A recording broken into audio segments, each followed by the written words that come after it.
Hello everyone, hello दोस्तों, कैसे हो आप लोग।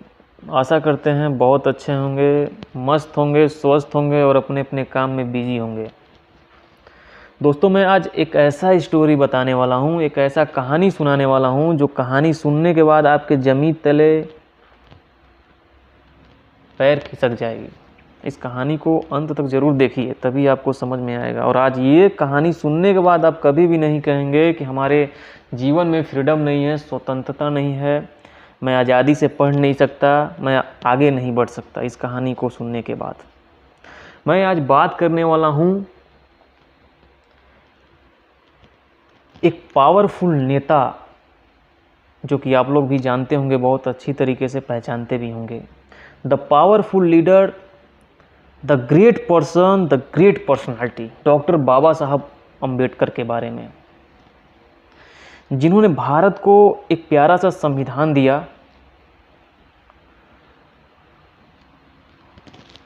और बाबा साहब की एक ही जुबानी है, शिक्षा वह शेरनी की दूध है जो जितना पिएगा उतना ही दहाड़ेगा। एक बार और फिर से दोस्तों, शिक्षा वह शेरनी की दूध है जो जितना पिएगा उतना ही दहाड़ेगा। डॉक्टर बाबा साहब का जन्म 1891 में महाराष्ट्र के एक रत्नागिरी छोटे से गांव में पैदा हुए थे। उनके छोटे से उम्र में ही उनकी माता का देहांत हो जाता है, मृत्यु हो जाता है, और छोटे से उम्र में ही वो बहुत बड़ी बड़ी कठिनाइयों का सामना करना पड़ता है और उनका जीवन बहुत संघर्ष से भरा होता है। उनके पिताजी जैसे तैसे करके के छोटे से स्कूल में, सरकारी स्कूल में जिसको बोलते हैं हम लोग, सरकारी स्कूल में दाखिला कराते हैं। सरकारी स्कूल में दाखिला कराने के बाद जैसे बाबा साहब पढ़ने जाते हैं उस स्कूल में, मास्टर जी बोलते हैं, ए भीमराव, दूर से पढ़ना, स्कूल के अंदर मत पढ़ो, दूर से पढ़ना, क्योंकि तुम एक अछूत हो, नीच हो। अंदर सिर्फ बड़े लोगों के लड़के पढ़ते हैं जो ऊंची जात के हैं, तुम एक अछूत हो। बाबा साहब उनकी बातों को बुरा नहीं माने, उनकी बातों को बुरा न मान करके बाहर बैठे और पढ़ना स्टार्ट किए हैं। दोस्तों, पढ़ते पढ़ते मास्टर जी का नज़र उन पर पड़ता है और बोलते हैं, ए भीमराव, इस सवाल को तो सॉल्व करके तो दिखा। बाबा साहब तुरंत आते हैं, उस सवाल को सॉल्व करते हैं। सवाल को सॉल्व करने के बाद सारे बच्चे शोर मचाने लगते हैं, हल्ला करने लगते हैं, बोलते हैं, ए मास्टर जी, ये छोटी जाति का लड़का है, ये नीच है, अछूत है, आपने कैसे इसको बुलाया ब्लैक बोर्ड पे और सवाल सॉल्व करने के लिए।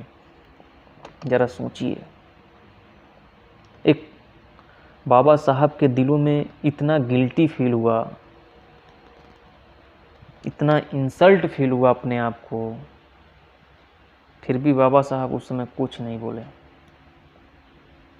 इतना अपमान सहने के बावजूद भी जैसे तैसे करके वो घर जाते हैं, अपने पिताजी को ये बात बताते हैं, तो उन लोगों को भी बहुत गिल्टी महसूस होता है, बहुत इंसल्ट प्रेरित होता है उनके दिलों में। और अभी तक नहीं, इतना ही नहीं दोस्तों, अभी उनका छुआछूत, भेदभाव, ऊंच नीच, ये अभी तक पीछा नहीं छोड़ा। वह एक दिन जाते हैं फिर से पढ़ने के लिए, रास्ते में एक रिक्शा वाले को रुकवाते हैं, वो रिक्शा पे बैठते हैं और रिक्शा वाला पूछता है, बालक तुम्हारा नाम क्या है।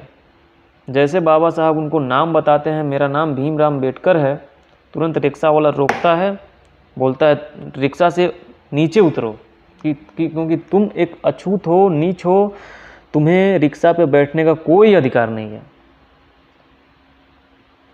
एक रिक्शा वाला, सोचिए, ऐसा बोलता है उनको, क्योंकि तुम अछूत हो।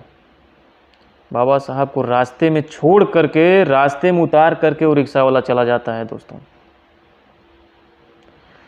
ये बात जब उनके परिवार में पहुंचती है उनके फादर तक जाता है तो उनके फादर उनको लेके जाते हैं एक राजा के पास जिनका नाम साया होता है, जो कि बहुत ही दयालु होते हैं और सबको एक समान देखते हैं। बहुत ही ग्रेट किंग होते हैं, बहुत ही महान राजा होते हैं वो। बाबा साहब के बारे में वो जानते हैं, समझते हैं। उसके बाद बाबा साहब को बोलते हैं कि मैं तुम्हें स्कॉलरशिप दिलाऊंगा और पूरा सपोर्ट, पूरा मदद करूंगा तुम्हारा पढ़ने में। उनका दाखिला किसी अच्छे स्कूल में कराते हैं जहाँ से बाबा साहब इंग्लिश में एमए इंग्लिश से करते हैं।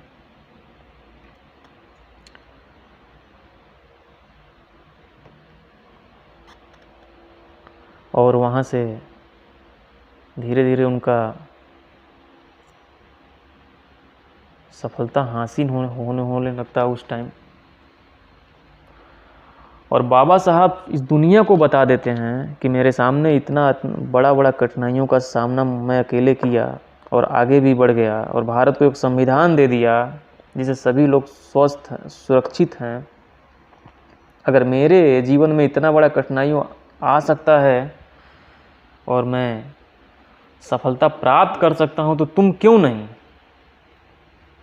बाबा साहब ये सबको संदेश दे दिए हैं, इस चीज़ को समझना चाहिए आप सभी को।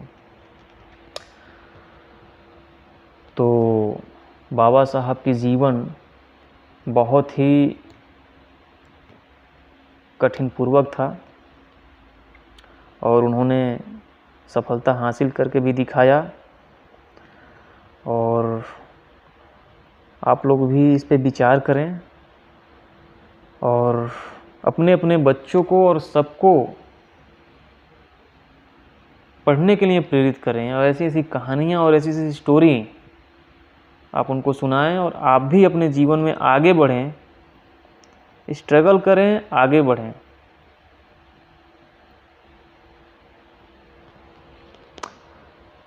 इस वीडियो से जो भी आपको दोस्तों नॉलेज मिला, इस चैनल को सब्सक्राइब करें, लाइक करें और कमेंट करके लास्ट में कमेंट करके ज़रूर बताएं ये वीडियो आपको कैसा लगा।